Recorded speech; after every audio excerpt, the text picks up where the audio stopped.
Salam Bapak Ibu Saudara yang terkasih dalam Kristus. Kita jumpa lagi dalam program Lawatan Hati GKI Residen Sudirman Surabaya.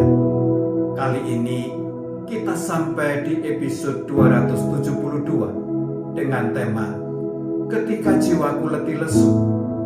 Bacaan Alkitab yang mendasari perenungan kita diambil dari kitab Yunus pasal 2 ayat yang ke-7 yang berbunyi demikian. Ketika jiwaku letih lesu, teringatlah aku kepada Tuhan, dan sampailah doaku kepadamu, ke bait-Mu yang kudus. Bapak Ibu Saudara yang terkasih, pernahkah Bapak Ibu mengalami keadaan jiwa yang letih lesu? Mungkin dengan pertanyaan ini banyak Bapak Ibu yang menjawab pernah. Tetapi mengapa Bapak Ibu mengalami jiwa yang letih lesu? Nah, kalau pertanyaan ini jawabannya mungkin berbeda-beda. Mungkin ada yang menjawab karena persoalan hidup datang silih berganti sehingga merasa diri lelah dan letih lesu. Atau mungkin karena mengalami penderitaan yang berkepanjangan seperti sakit yang menahun atau keadaan ekonomi yang terpuruk dalam jangka waktu yang lama sehingga merasa diri sangat letih lesu. Atau mungkin sering mengalami kegagalan demi kegagalan, baik kegagalan dalam membangun usaha maupun kegagalan dalam membangun rumah tangga.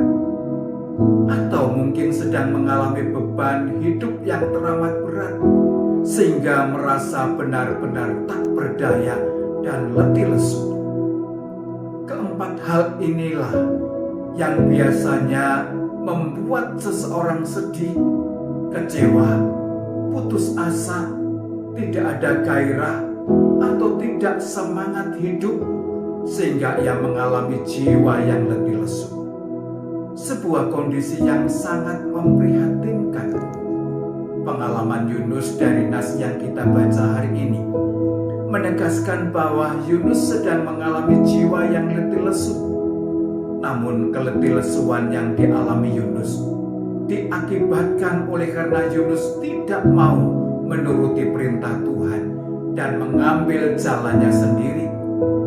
Hal ini berdampak bagi kehidupan Yunus. Ia mengalami situasi dan kondisi dibuang ke dalam laut dan dimakan ikan. Di dalam perut ikan itulah Yunus merasa diri mengalami keletih lesuan sehingga ia berseru kepada Tuhan, meminta pertolongan Tuhan. Tidak menuruti firman Tuhan, inilah yang membuat seseorang akan mengalami letih lesu. Lalu apa yang dilakukan Yunus ketika ia mengalami keletih lesuan hidup? Yang pertama, teringat kepada Tuhan. Ingatlah bahwa Tuhan adalah pemelihara dan sumber kehidupan kita. Hal ini menyadarkan kita bahwa tanpa Tuhan, kita sesungguhnya tidak dapat berbuat atau tidak dapat melakukan apa-apa. Sehingga mau tidak mau, kita diajar untuk percaya dan mengandalkan Tuhan. Yang kedua, berdoa kepada Tuhan. Doa adalah sarana bagi umat percaya untuk terhubung dengan Tuhan. Melalui doa inilah kita dapat menyerahkan setiap beban hidup kita kepada Tuhan. Saat jiwa kita merasa letih lesu, segeralah datang kepada Tuhan. Serahkanlah beban dan pergumulan Bapak Ibu kepadanya, maka Bapak Ibu akan mendapat kekuatan baru dalam menjalani kehidupan ini. Kiranya Tuhan Yesus memberkati kita semua. Amin.